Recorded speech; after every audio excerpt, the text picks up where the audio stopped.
Hello everyone. आज हम देखने वाले हैं जो छत्तीसगढ़ शिक्षक भर्ती 2019 में हुआ था उसका मैथ्स और साइंस वाला पार्ट है ना। इसका पूरा 30 आउट ऑफ 30 क्वेश्चन करेंगे। ये वर्ग 2 वाले एग्जाम का रहेगा, ठीक है। देखिएगा ये है ना, ये नाम में कुछ और आपको दिख सकता है, जैसे यहाँ एसिडिटी लिखे हैं, तो अगर कुछ और होता है तो एक बार देख लीजिएगा ना। बाकी शिक्षक भर्ती वाला एग्जाम का पेपर है। ये हमारा कुछ प्रीवियस प्लेलिस्ट बना हुआ है, इनको आप जरूर चेकआउट कीजिएगा। मैथमेटिक्स में हम लोग इतने को अभी नए सिरे से देखे हैं, इतने टॉपिक्स को, और उसके बाद बाकी को फिर से देख लेंगे। देखिए, ये जो अभी हम लोग पेपर का बात कर रहे हैं ये अगस्त 2019 में हुआ था।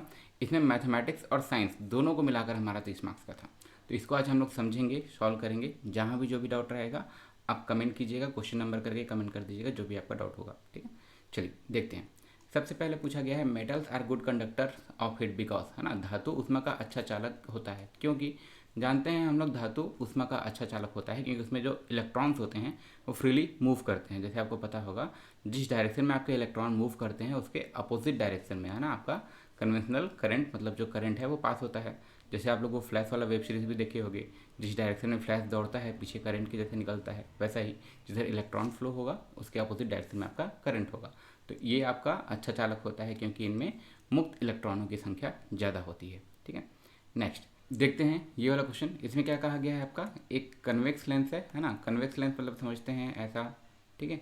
कन्वेक्स लेंस है real image of an object, real image बनाता है at a distance u from the lens and at a distance v from it, ठीक है। मतलब एक ऑब्जेक्ट रखा हुआ है u पर और ये कहाँ पर बना रहा है, v पर। जैसे इसको हिंदी में देखते हैं, एक उत्तल लेंस जब एक वस्तु लेंस से u दूरी पर रखा हो उसमें v दूरी पर एक वास्तविक प्रतिबिंब बनाता है। लेंस की फोकस दूरी है, तो इसको तो आपको याद रखना पड़ेगा। ये मैं आपको अलग अलग कंडीशन बता दे रहा हूँ, कन्वेक्स लेंस के लिए और कॉनकेव लेंस के लिए, ठीक है। यहाँ पर याद रखिएगा जब ये कंडीशन होता है तब हमारे ये लेस देन यू और लेस देन वी होता है ना। तो इसका आंसर सही आंसर हो जाएगा सी। हिंदी में देखेंगे तो यू और वी दोनों से कम। ये कंडीशन है, इनको याद रखिएगा। साइंस को हम लोग थोड़ा सा जो याद रखने लायक है डायरेक्ट बता रहे हैं, मैथ्स को पूरा सॉल्व करेंगे, साइंस में जो समझने लायक है उसको पूरा समझेंगे, ठीक है। चलिए देखिए, a car completes journey in 11 hour, first half on 30 kilometre per hour and second half 25 kilometre per hour, how many distance car moved. मतलब एक कार है टोटल 11 घंटे में अपना पूरा जर्नी कंप्लीट किया है।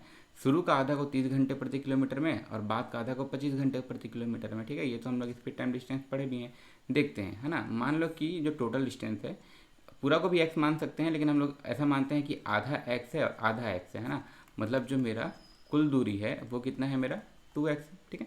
अब आधा में मेरे को ये कहा गया है ना, जैसे मैं इसके ऊपर रुके देखिए थोड़ा स्पीड का ये हमारा फॉर्मूला होता है, मैं आपको टर्म्स के लिए बता दे रहा हूँ। स्पीड डिस्टेंस बाय टाइम, है ना। इसको हिंदी में बोलेंगे तो क्या बोलेंगे, चाल दूरी बटा समय। मेरे को यहाँ पर समय दिया हुआ है कि कुल 11 घंटा लग रहा है, तो टाइम क्या होगा, टाइम ऊपर चल जाएगा, स्पीड नीचे आ जाएगा, ठीक है।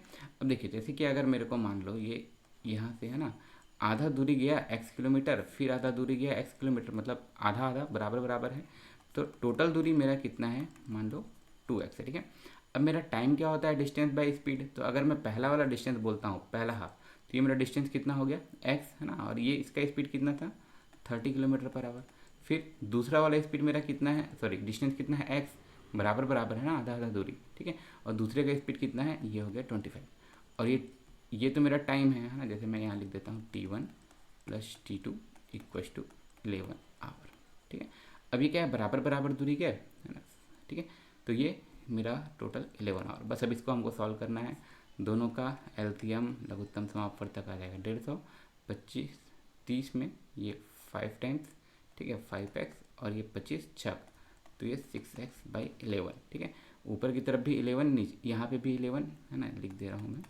11x/150 इक्वल टू 11, ये 11 कट जाएगा तो आपके x का वैल्यू आ जाएगा 150। लेकिन मेरा जो टोटल डिस्टेंस था, जो मेरा कुल दूरी था, ये तो यहाँ पर मैं 2x लिया था, तो 2 इंटू 150 ये आ जाएगा मेरा 300 किलोमीटर। इसका आंसर कौन सा हो जाएगा, डी, ठीक है। कुछ भी डाउट रहेगा पूछिएगा, है ना। देखिए the inductive resistance of an inductor in DC circuit, है ना।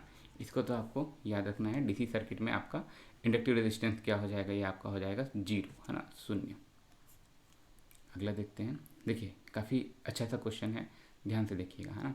When 1 kg of ice is at 0 degree centigrade, मतलब एक हम लोग 0 डिग्री सेंटीग्रेड पर आइस है, बर्फ़ है, ठीक है, इसको हम लोग 50 डिग्री सेंटीग्रेड पर 9 किलोग्राम पानी के साथ मिलाते हैं तो परिणामी ताप क्या होगा, है ना। देखिए होगा ठंडा पानी हम लोग गर्म पानी में मिलाते हैं तो बीच का कुछ टेम्परेचर आता है ना। जैसे कि अगर मैं यहाँ पर बात करता हूँ कि जो मेरा ठंडा वाला जो टेम्परेचर रहेगा, तापमान रहेगा, उससे कुछ ज़्यादा तापमान हो जाएगा और ये जो तापमान होगा ये गर्म वाले तापमान से कुछ कम तापमान हो जाएगा। ठीक है, अब सिंपल सी बात है, देखिए जितना हीट गर्म पानी ठंडे पानी को देगा, ठंडा पानी उतना हीट गर्म पानी से लेगा।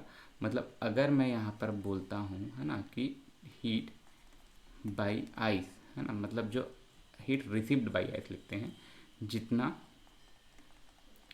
है ना, बाई आइस मतलब जितना आपका बर्फ उष्मा को ले रहा है उतना ही उष्मा आपका हीट गिवन बाई मतलब दे रहा है बाई हॉट वाटर।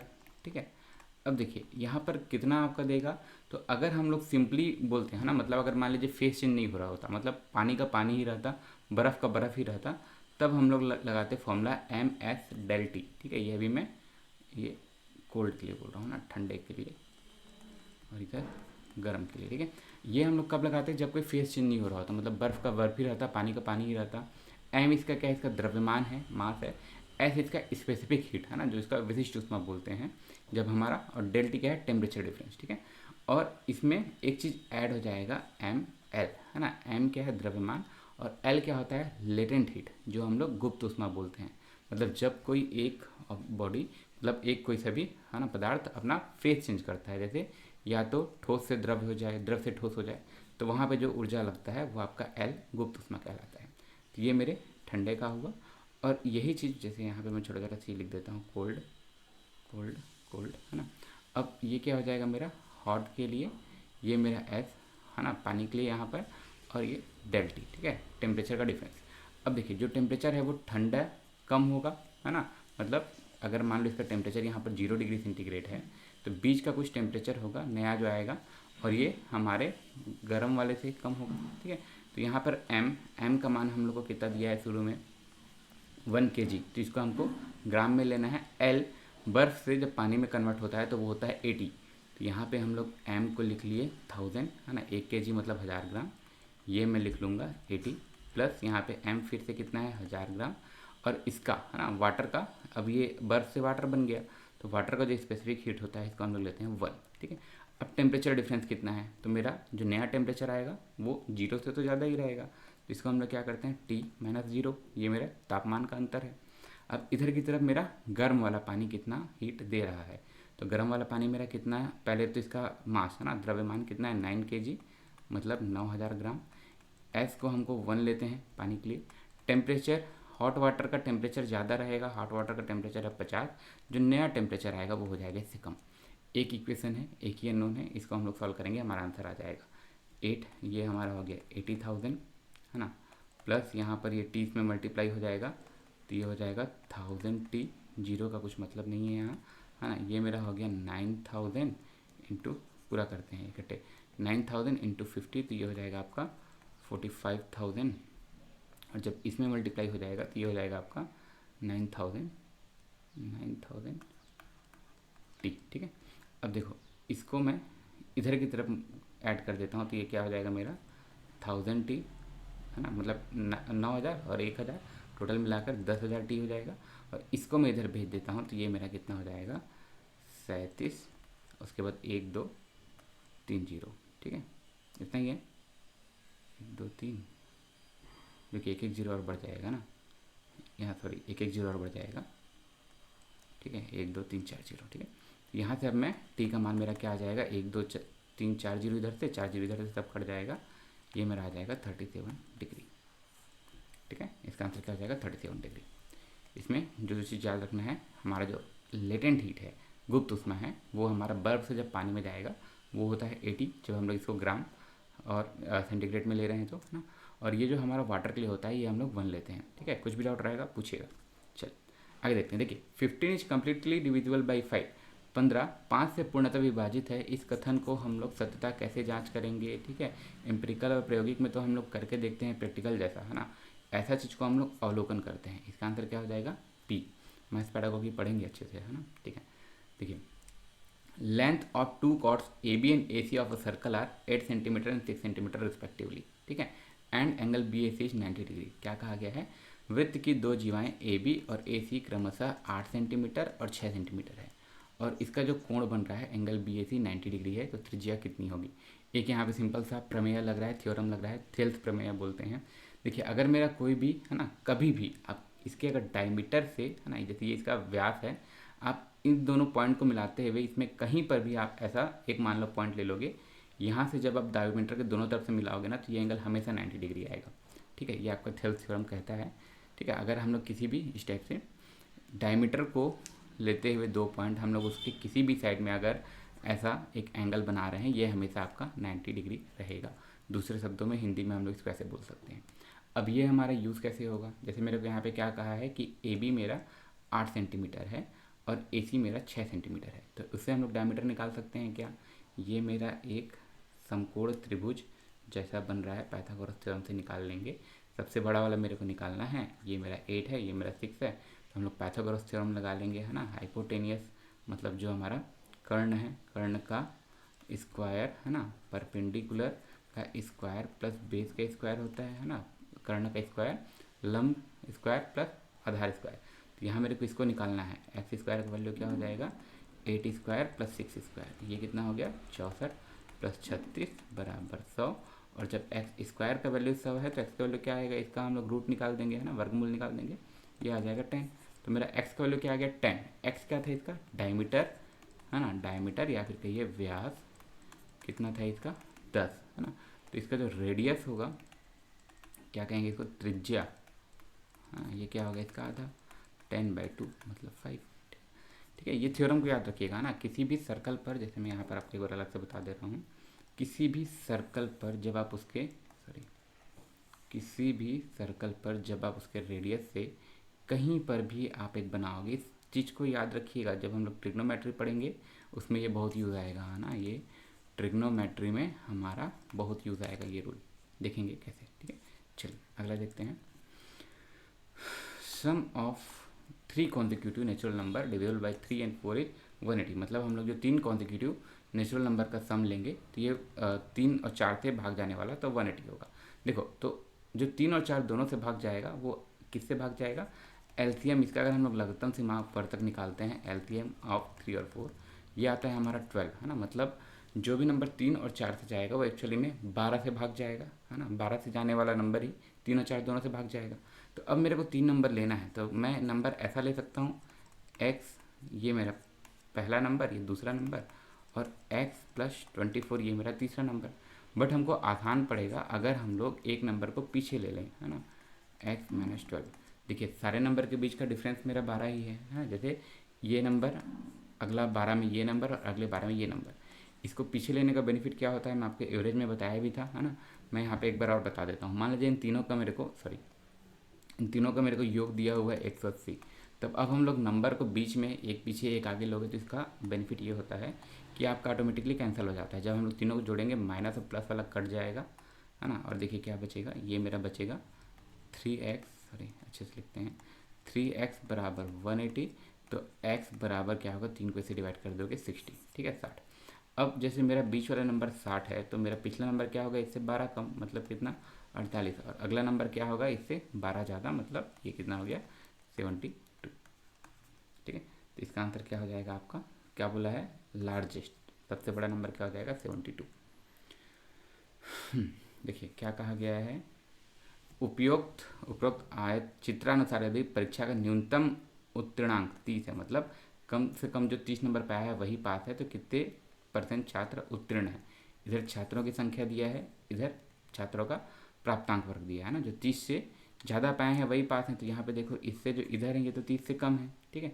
तो 30 से कम वाले कितने हैं, 30 से कम वाले मेरे मतलब जो स्टूडेंट्स हैं जो लेस देन 30 मार्क्स पाए हैं, इसका मेरे को बताना है कितने % कितने अनुत्तीर्ण बोला है ना, मतलब फेल। तो जो 30 से कम पाए हैं वो फेल हैं, मेरे को निकालना है परसेंटेज, फेल परसेंटेज, ठीक है। और टोटल स्टूडेंट कितने हैं, इसको मैं 100 से गुणा कर दूंगा। तो देखते हैं कितने हैं, जो 8 और 20 है ना, लिख देता हूँ मैं यहाँ 8, 20 और 28 इतने आपके फेल हैं, और टोटल कितने हैं 8, 20, 28, इतने तो फेल हैं और पास कितने हैं 16, 8 और 4। ठीक है, इसको हम लोग सॉल्व करके ऐसा गुणा कर देंगे तो ये 8, 28 और 28, 28, 56 और यहाँ पर 56 और 76 और 8, 84, 8400। ठीक है, इसको हम लोग सॉल्व कर लेते हैं 4 से, है ना। रुकिए यहीं पे सॉल्व कर दे रहा हूँ। 4 एक कम, 4 चौक, 4 दूनी 4 21, है ना। उसके बाद 7 दूनी 14, 7 21, 200/3, मतलब ये कितना हो जाएगा आपका 66 होल 2/3। इसका आंसर क्या हो जाएगा सी। ठीक है, चलिए ओके, एक और अच्छा सा question. A 200 volt 100 watt bulb is connected to 110 volt source power consumed by the bulb, है ना।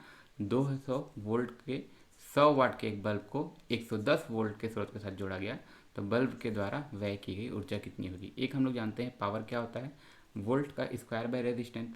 तो यहाँ पे मेरे को अब क्या है, पावर मेरे को दिया हुआ है ना। पावर मेरे को क्या दिया हुआ है कि जब हम लोग 100 वोल्ट के लिए कर रहे हैं, देखिए बल्ब जो जलता है वो अपने रेजिस्टेंस पावर के कारण जलता है ना। तो इसी चीज़ को अगर हम लोग देखते हैं तो मेरा यहाँ पर वोल्ट तो दिया हुआ है, कितना है आपका, कुछ बोल रहे हैं हाँ ठीक है 220, और रेजिस्टेंस मेरे को निकालना है, ये इसका स्क्वायर है ना। इसको जैसे अब हम लोग सॉल्व करते हैं तो ये आर बराबर क्या हो जाएगा 220, थोड़ा सीधा तिरछा लिखा जा रहा है ना। ये मेरा कितना हो जाएगा 220 का स्क्वायर, थोड़ा सा रुकिए, 220 का स्क्वायर बाई 100। ठीक है, इसको अब हम लोग सॉल्व कर लेंगे तो एक एक बार आपका दोनों जीरो कटेगा। ठीक है, लिख दे रहा हूँ 2 2 0 2 2 0, ये कितना हो जाएगा आपका 100। ये आपका ये जीरो कटा, ये जीरो कटा। ठीक है, 22 का स्क्वायर आई थिंक 484 होता है ना। 22 का स्क्वायर, हाँ सॉरी 484, ये आपका इतना आपका रेजिस्टेंस है ना। ये अपना रेजिस्टेंस इतना कर रहा है। तो अब मेरे को अगर इसी का मेरे को कहा गया है कि अगर मैं इसका वोल्ट को, है ना, वोल्ट को चेंज कर देता हूँ, पावर मेरा कितना लगेगा, रेजिस्टेंस मेरे को पता है ना। सॉरी, रेजिस्टेंस मैं यहाँ निकाल लिया, वोल्ट मेरे को नया वाला दिया है, तो मेरा नया वाला पावर कितना हो जाएगा, मैसेज ओके। ठीक है, यहाँ पर अब वोल्ट मेरे को कितना लेना है, वोल्ट मेरा जितना क्वेश्चन में दिया हुआ है कितना, नया नया जो कंडीशन है ये 110 वोल्ट। रेजिस्टेंस हम लोग यहाँ पर निकाल लिए हैं, कितना है आपका 484। तो मेरा जो नया पावर होगा ये क्या हो जाएगा, फिर से हम लोग यही फॉर्मूला पुट कर देंगे, V square by R. V मतलब कितना 110 का स्क्वायर बाई 484। इसको अब हम लोग सॉल्व कर लेते हैं, है ना। इसको हम लोग सॉल्व कर लेंगे तो हमारा आंसर आ जाएगा कितना 25 वोल्ट, है ना। ये मेरा आंसर आ जाएगा 25 वोल्ट। ठीक है, जो नहीं समझ में आया होगा पूछिएगा। चलिए आगे देखते हैं।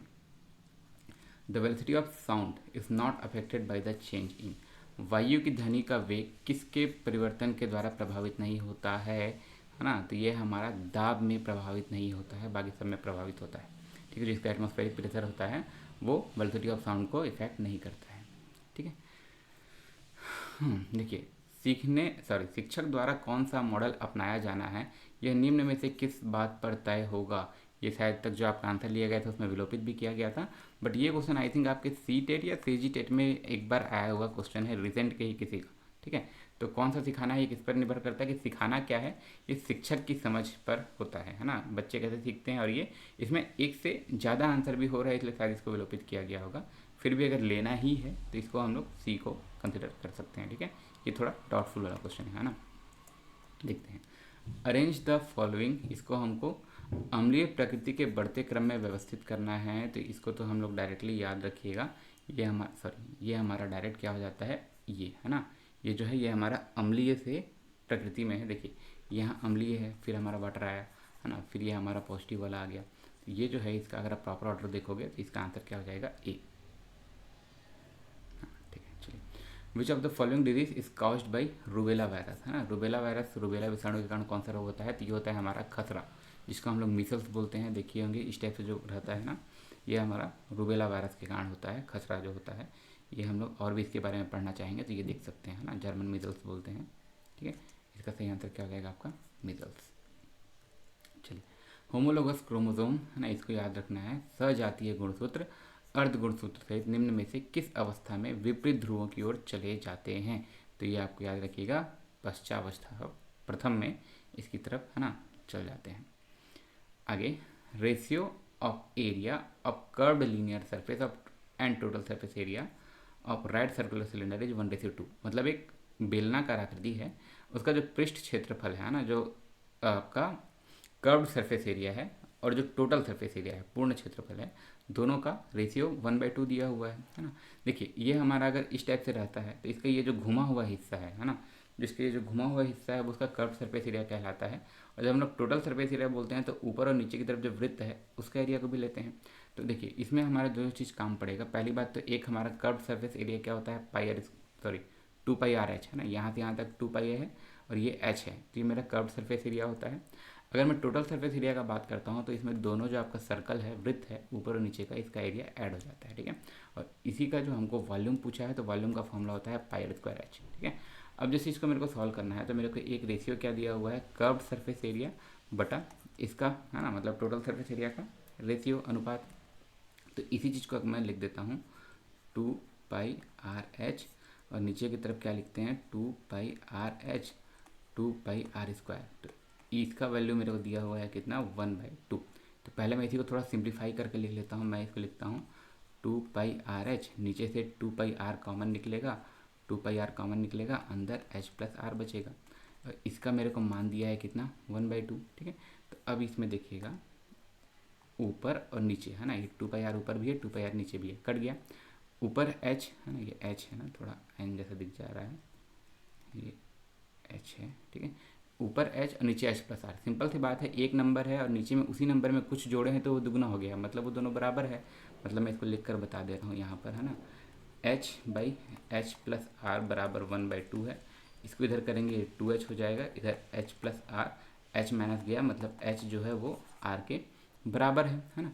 अब मेरे को इसमें एक चीज़ दिया हुआ है, total surface area of right circular cylinder is 616 mm, ठीक है। मतलब देखिए टोटल सरफेस एरिया क्या था, 2π है ना, या हम लोग किसी में भी पुट कर देते हैं, मान लीजिए इसमें पुट करते हैं।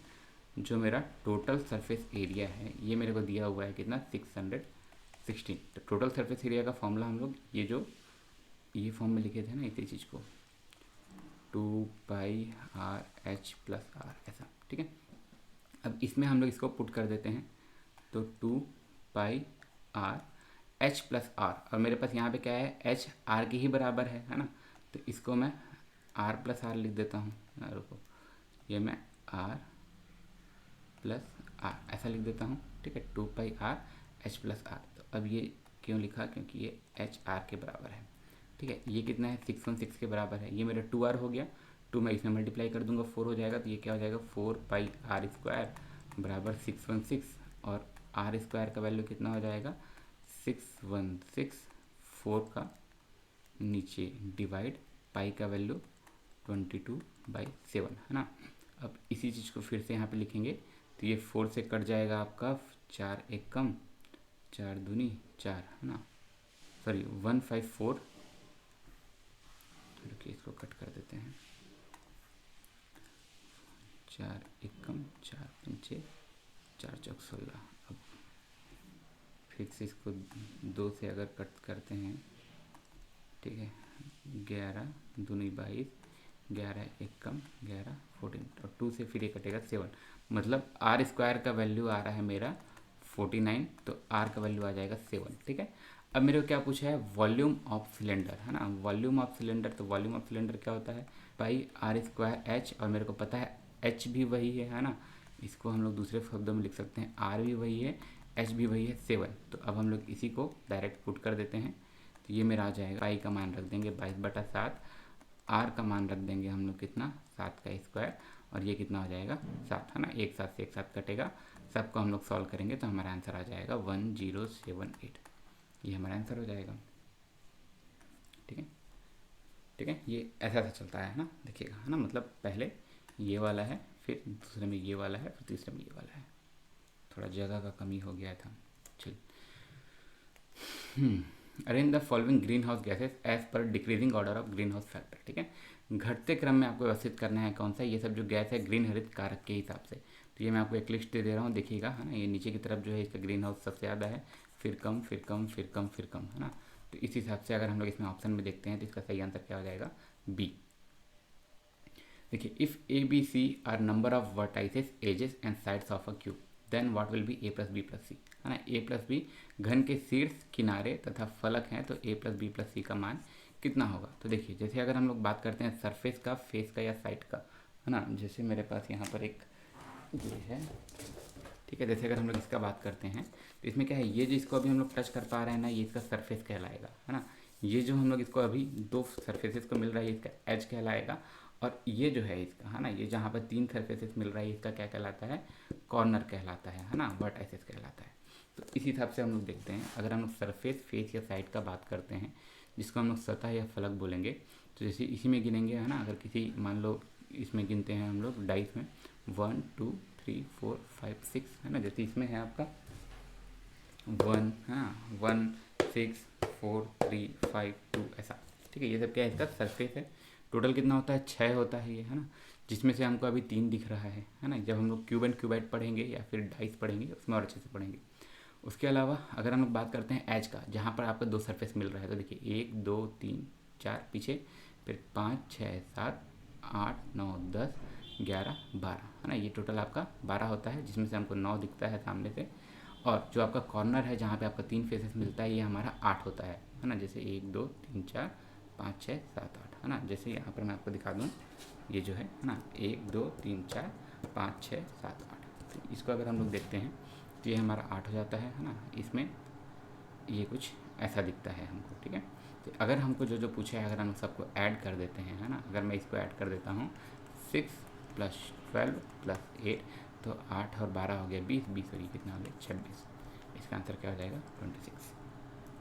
आगे देखते हैं, the number of images observable between 2 parallel plane, दो पैरेलल प्लेन के बीच में आपका कितना प्रतिबिंब बनेगा। तो इसका फॉर्मूला होता है 360, है ना, डिग्री बाई थीटा। जितने एंगल पर दो आपका दर्पण रखा हुआ है -1, तो अगर दोनों पैरेलल है, मतलब थीटा का मान तो 0 हो गया। तो जब 0 इसके बटे में 0 करोगे, अनंत आ जाएगा। अनंत -1 भी अनंत, तो इसका आंसर हो जाएगा इन्फिनिट, है ना। ये मैं आपको और कुछ एग्जांपल दिखा दे रहा हूँ। जैसे इस टाइप का देखिए होगे, है ना, कि आप जैसे उसमें देखे होगे, कभी सैलून में जाओगे तो आगे एक मिरर रखा है, पीछे एक मिरर रखा है, दोनों समानांतर है, दोनों में आपको इतने अनंत नंबर ऑफ रिफ्लेक्शंस दिखते हैं, है ना, जैसे, है ना। तो वो आपका क्या होता है, आपका पैरेलल मिरर के कारण होता है, ठीक है। इसका फॉर्मूला को आप नोट करना चाहेंगे, मैं यहाँ पे अलग से लिख देता हूँ, ठीक है। चलिए आगे देखिए, area of rhombus formed by line. आपको ये एक इक्वेशन दिया हुआ है, आपको इसको एरिया बताना है। तो या तो आप इसको डायरेक्ट याद कर सकते हो, या फिर मैं यहाँ पे आपको थोड़ा सा समझा दे रहा हूँ। जैसे यहाँ पे मेरे को कोऑर्डिनेट दिया हुआ है ना। तो अगर मेरे को ये इस टाइप से है, इधर की तरफ x होता है, यहाँ -x, है ना, सॉरी -x, यहाँ y, यहाँ -y, ठीक है। तो अब देखिए, मेरे को जैसे फॉर्मूला दिया हुआ है ना, ax + -by +, है ना, c इस टाइप से = 0, इतना ही दिया था, हाँ, ठीक है। सॉरी, ये हमारा रोम्बस का बात कर रहे हैं हम लोग, ठीक है। तो यहाँ ये y -y x -x, ठीक है। तो ax + -by + -c = 0। तो आपको क्या करना है, एक बार x = 0 रखिएगा तो y का वैल्यू निकलेगा, y -y का वैल्यू निकलेगा, है ना। फिर एक बार y का वैल्यू रखोगे तो x का वैल्यू कुछ निकलेगा, है ना। y = 0 रखोगे तो x का कुछ वैल्यू निकलेगा, है ना। और एक बार -x रखकर निकालोगे -x का वैल्यू, ठीक है। तो इसमें मेरे को 4 पॉइंट मिलेंगे, इधर इधर इधर इधर, ऐसा करके मेरा एक रोम्बस बन जाएगा। तो मेरे को जो अलग अलग कोऑर्डिनेट निकलेंगे, उनका मैं डिस्टेंस निकाल लूँगा, यहाँ से यहाँ का डिस्टेंस और यहाँ से यहाँ का डिस्टेंस। डिस्टेंस का क्या फॉर्मूला होता है, जैसे अगर दो कोऑर्डिनेट हैं तो x2 - x1 का स्क्वायर + y2 - y1 का स्क्वायर, है ना। इससे मेरा डिस्टेंस निकलता है। तो यहाँ से यहाँ का डिस्टेंस निकालूंगा, एक मेरा डायगोनल हो जाएगा। यहाँ से यहाँ का डिस्टेंस निकालूंगा, एक मेरा डायगोनल हो जाएगा। तो रोम्बस का फॉर्मूला होता है ½ d1 × d2, ठीक है। यही चीज़ मैं आपको अच्छे से यहाँ पर लिख कर बता दूँ, ठीक है। ये मेरा, अगर x को रखोगे y का वैल्यू आएगा, y को 0 रखोगे x का वैल्यू आएगा। ये मेरे 4 कोऑर्डिनेट निकल जाएंगे। मैं अपोजिट डायगोनल का वैल्यू निकालूंगा, और फिर जब उसको मल्टीप्लाई करूँगा तो मेरा आंसर आ जाएगा 2c² a/b। ये आप यहाँ पर अच्छे से भी देख सकते हो, ठीक है। देखिए फिर से, sides of a parallelogram are 60 mm, है ना। जैसे ये रोम्बस था, चारों भुजा आपका बराबर होता है ना रोम्बस में। अब ये आपका पैरेललोग्राम, आमने सामने का भुजा बराबर और समानांतर, ठीक है। तो साइड्स ऑफ अ पैरेललोग्राम क्या कहा गया है, एक समांतर चतुर्भुज की भुजाएं 60 मीटर है और 40 मीटर है, ठीक है, और उसका एक विकर्ण 80 मीटर है, तो उसका क्षेत्रफल कितना होगा। देखो ये जैसे मेरा पैरेललोग्राम हो गया, जो फॉर्मूला यूज़ होगा, देखो अगर मैं इसमें से मेरे को एक मान लो ये मेरा 80 दिया हुआ है, ये मेरा 60 दिया हुआ है, सॉरी 60 और 40 है ना, ये मेरा 60 दिया हुआ है, ये मेरा 40 दिया हुआ है और एक साइड मेरा 80 दिया हुआ है। तो अगर मैं इस त्रिभुज का है ना, अगर मैं इस त्रिभुज का निकाल लेता हूँ एरिया और उसी को अगर मैं डबल कर दूंगा तो मेरा चतुर्भुज का एरिया आ जाएगा, है ना, क्षेत्रफल आ जाएगा। तो जो चतुर्भुज का मेरा समांतर चतुर्भुज का क्षेत्रफल है वो त्रिभुज के एरिया का दुगना है। और त्रिभुज का एरिया क्या होता है, उसके लिए हमको काम पड़ता है उसका परिमाप, पेरीमीटर। तो तीन साइड, अगर मान लो ये मेरा साइड ए है ना, सॉरी, अगर ये मेरा साइड ए है, ये मेरा साइड बी है, ये मेरा सी है, तो तीनों साइड को अगर मैं जोड़ूंगा तो वो परिमाप कहलाएगा।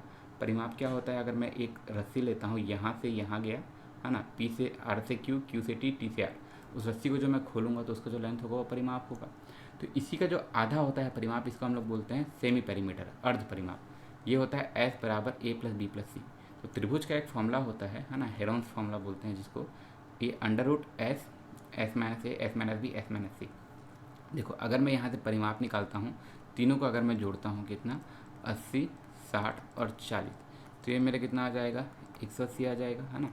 और यहाँ अगर मैं इसको ऐसे करके 180/2 कर दूंगा तो मेरा 90 आ जाएगा। तो अब इसी को मैं इसमें फॉर्मूला में पुट कर देता हूँ, ठीक है, ये मेरा फॉर्मूला में मैं पुट कर देता हूँ, तो मेरा कितना आ जाता है, अंडर रूट एस का मान कितना था, 90, 90 माइनस 80, अगला 90 माइनस 60, अगला 90 माइनस 40, है ना। इसको अब हम लोग सॉल्व कर लेंगे, ये हमारा आ जाएगा 90, ये एरिया ऑफ ट्राइंगल, ठीक है, 90, 10, 30, 50।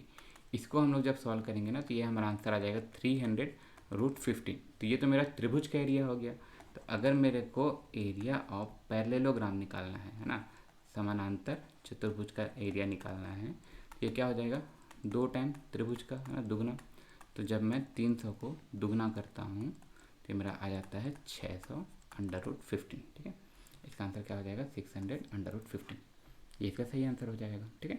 कुछ डाउट रहेगा पूछिएगा, है ना। त्रिभुज को निकालने का 2 फॉर्मूला होता है, एक ये हेरोन्स फॉर्मूला हो गया और एक होता है कि हाफ बेस इनटू हाइट, है ना, दोनों से निकलता है, बट ये अभी यहाँ पर ज़्यादा उपयुक्त था। देखिए क्या है, 18,000 मासिक आय वाले किसी व्यक्ति की मासिक बचत प्लान बताया है ना। शिक्षा में व्यय व किराए में व्यय का अंतर बचत के व्यय से कितना कम है, ठीक है।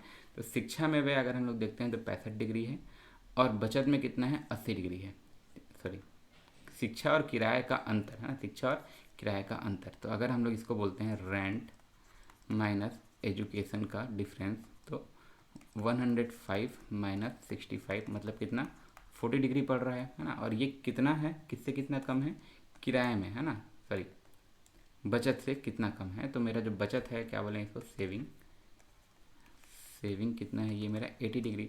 तो मेरा जो अंतर है, डिफरेंस है, ये कितना है, अंतर कितना है, अगर एक मेरा 80 डिग्री है तो दूसरा मेरा 40 डिग्री है, मतलब मेन मेरा कितना हो रहा है, 40 डिग्री हो रहा है ना। तो अब मेरा 40 डिग्री का मेरे को, है ना, ये निकालना है कि कितना है। तो क्या है, इसको सिंपल शब्दों में समझते हैं। मेरा जो 18,000 था, इसको मैं 360 छोटे छोटे हिस्सों में बांटा और उसमें का 40 हिस्सा, ये मेरा जो पूछा गया है वो हो जाएगा, है ना। अब बस इसको सॉल्व करना एकदम आसान है, 0 0 कटेगा, 4 9 36, 9 दूनी 18, तो इसका आंसर कितना हो जाएगा, 2,000 रुपीज़, ठीक है। देखिएगा, समझ में नहीं आएगा पूछिएगा, फिर से हम लोग थोड़ा डिटेल में करके देख लेंगे, ठीक है। चलिए, प्रॉफिट एंड लॉस का क्वेश्चन है। एक आर्टिकल ₹A में बेचा गया, मतलब उसको जो बेचने का प्राइस था, विक्रय मूल्य ₹A था, है ना।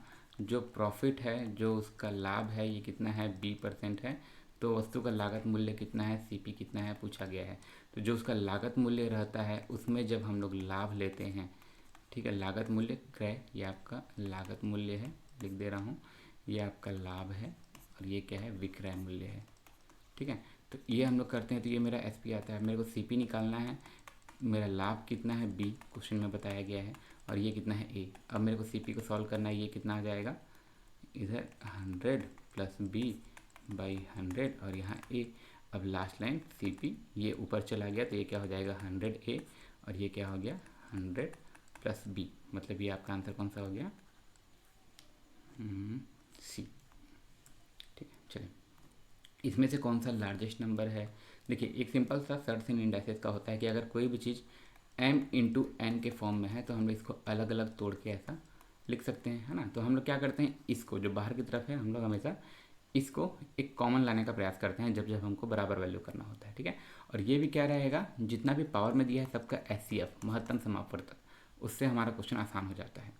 ठीक है, इस चीज़ को मैं थोड़ा अच्छे से यहाँ पर लिख देता हूँ। ये जैसे ऐसा हो गया तो अब सारे नंबर्स को मैं इसी हिसाब से तोड़ने का ट्राई करता हूँ। तो सब नंबर का एचसीएफ है ना, एचसीएफ ऑफ किसका 50 का 30 का 50 का 40 का 30 का और 20 का कितना होगा 10। तो बाहर की तरफ सब में 10 लाने का प्रयास करते हैं तो ये कुछ ऐसा हो जाएगा, है ना। अब 2 टू द पावर 5, 2 दूनी 4, 4 दूनी 8, 8 दूनी 16, 16 दूनी 32, यह क्या हो जाएगा अंदर में 32। ठीक है, 3 दिया 9 और 2 बार 9 रहेगा तो 81, है ना, सॉरी 3 दिया 9, ये आपका 81 हो जाएगा। ठीक है, अब क्या हो गया, ये 64 और ये 25। अब जब बाहर की तरफ जो उसका पावर है वो सबका बराबर हो गया तो अंदर वाला जो वैल्यू रहेगा उसी के हिसाब से डिसाइड होगा, है ना। तो अंदर वाला वैल्यू सबसे बड़ा कौन सा है, ये 3 टू द पावर 4 वाला, है ना, 3 टू द पावर 40। सबसे बड़ी संख्या पूछा है तो सबसे बड़ी संख्या क्या हो जाएगा 3 टू द पावर 40। ठीक है, चलिए रेशियो ऑफ एनुअल इनकम, ज़्यादा फास्ट हो रहा हो तो कमेंट कीजिएगा, अगली बार से थोड़ा स्लो करेंगे। ठीक है, ratio of annual income of A B and C इस रेशियो में है ना, 3 लोगों का इस रेशियो में अनुपात में इनका वेतन है। सी का मासिक वेतन ए के मासिक वेतन से 900 अधिक है। रेशियो हम लोग बहुत डिटेल में पढ़े हैं, जरूर देखिएगा, है ना। जैसे अगर A ratio B ratio C कितना है, अगर इसका 2x है तो इसका 3x होगा और इसका क्या हो जाएगा 5x होगा। अब क्वेश्चन में क्या दिया है, सी और ए का डिफरेंस, मतलब 5x को अगर मैं 2x से घटाऊंगा तो 900 आना चाहिए। 5 से 2 गया 3x बराबर 900 और x का मान क्या आ गया 300। अब क्या पूछा था, मंथली इनकम ऑफ सी, सी का मासिक वेतन कितना है, तो सी का मासिक वेतन कितना था मेरा 5x था, 5 इंटू 300 ये कितना हो जाएगा 1500, ये इसका आंसर हो जाएगा। ठीक है, चलिए देखते हैं निम्न में से कौन सा सुमेलित नहीं है ना, याद रखने वाला चीज़ है, इसको कौन सा मिसमैच्ड है, तो ये आपका आंसर सी होना चाहिए, बट कहीं कहीं इसको विलोपित भी कहा गया है, एक बार देख लीजिएगा आप लोग, है ना। ये 2 क्वेश्चन डाउटफुल था, एक ये एक ये, ठीक है, बट आई थिंक सी होना चाहिए इसका आंसर, देखिएगा। ठीक है, देखिए जू planktons found which part of the tropical level, tropical level के कौन से पार्ट में पाए जाते हैं, तो ये द्वितीय लेवल में पाए जाते हैं, है ना। इसको एक बार देखिएगा, जू प्लैंक्टन्स जो पानी के अंदर रहते हैं ना, कीट मकोड़े टाइप सा। The process of transferring files from a computer on the internet to your computer, कोई चीज़ इंटरनेट से आप अपने कंप्यूटर में कर रहे हैं तो वो क्या कहलाएगा, है ना, कंप्यूटर में फाइल को ट्रांसफ़र, इंटरनेट द्वारा कंप्यूटर में फाइल को ट्रांसफ़र करना, यही तो डाउनलोडिंग कहलाता है ना। ये हमारा क्या हो जाएगा, डाउनलोडिंग हो जाएगा। चलिए, एक रचनावादी कक्षा में आकलन के लिए दी गई गतिविधि किस बात पर जोर होती है, रचनावादी को बहुत ज़्यादा पढ़ना है, लास्ट क्लास में भी देखे थे, जीन पियाजे वाला है कंस्ट्रक्टिविस्ट, है ना। ये हम लोग जो भी रचनावादी बनाते हैं कि आदमी खुद से रचना करे, अपने ज्ञान का रचना करे, ताकि वो आगे आने वाला जो भी कार्य रहे उसको कर सके। इसका सही आंसर क्या हो जाएगा, बच्चे को आगे दिए जाने वाले कार्य की पहचान हो पाए। ठीक है, इसका आंसर ये हो जाएगा। आगे आगे क्या है, 2 वस्तुएं एक दूसरे को प्रतिकर्षित कर रही हैं, मतलब रिपेल कर रहा है, तो ये किस कारण से है, केवल घर्षण बल के कारण नहीं, घर्षण बल रिपेल नहीं करता है ना, रिपेल करता है मतलब एक तरीके से मोशन को रिपेल करता है ना, अगर खाली कुछ ऐसे रखे हो तो ढकलेगा नहीं घर्षण के कारण। ठीक है, केवल स्थैतिक विद्युत बल नहीं, केवल चुंबकीय बल नहीं, इन दोनों के कारण में से किसी पे भी हो सकता है, या तो चुंबकीय बल या तो स्थूल बल, आंसर डी। ठीक है, जो भी डाउट रहेगा जिस भी क्वेश्चन में, आप मेरे को क्वेश्चन नंबर कमेंट कर दीजिएगा या फिर टाइम कमेंट कर दीजिएगा। लाइक 11 मिनट 20 सेकंड में डाउट है ना, तो 11 मिनट 20 सेकंड टाइम पे ऐसा लिखकर फिर जो भी डाउट है ऐसे करके आप लिखकर कमेंट कर सकते हो। ठीक है, अगला जो हम लोग देखेंगे यूट्यूब पे वो हम लोग देखेंगे लेबर ऑफिसर और इंस्पेक्टर का 2015 में जो पेपर हुआ था उसका मैथमेटिक्स पार्ट, एप्टीट्यूड पार्ट। इसके अलावा अगर किसी का कुछ भी सजेशन होता है, कुछ भी डाउट होता है, कुछ भी क्वेश्चन होता है तो आप कमेंट बॉक्स में ज़रूर बताइएगा। डिस्कशन करना है तो हम लोग टेलीग्राम पर कर सकते हैं, यूट्यूब के कमेंट पर कर सकते हैं, ठीक है। जो व्हाट्सएप के थ्रू जुड़े हैं वो व्हाट्सएप पे भी कर सकते हैं। इसके अलावा जो भी notes, study material, additional information है, मेरा ईमेल आईडी है ना, जो भी फेसबुक प्रोफाइल है और जो भी जैसे पीडीएफ वगैरह होता है, तो सब हम लोग इसके जिस भी वीडियो है उसके डिस्क्रिप्शन में करके आपको शेयर करते हैं। मेरे किसी भी वीडियो के डिस्क्रिप्शन में आपको मिल जाएगा। चलिए, आपको क्लास अच्छा लगा हो लाइक ज़रूर कीजिएगा, शेयर ज़रूर कीजिएगा, चैनल को सब्सक्राइब करके ज़रूर रखिएगा। Thank you so much, thank you.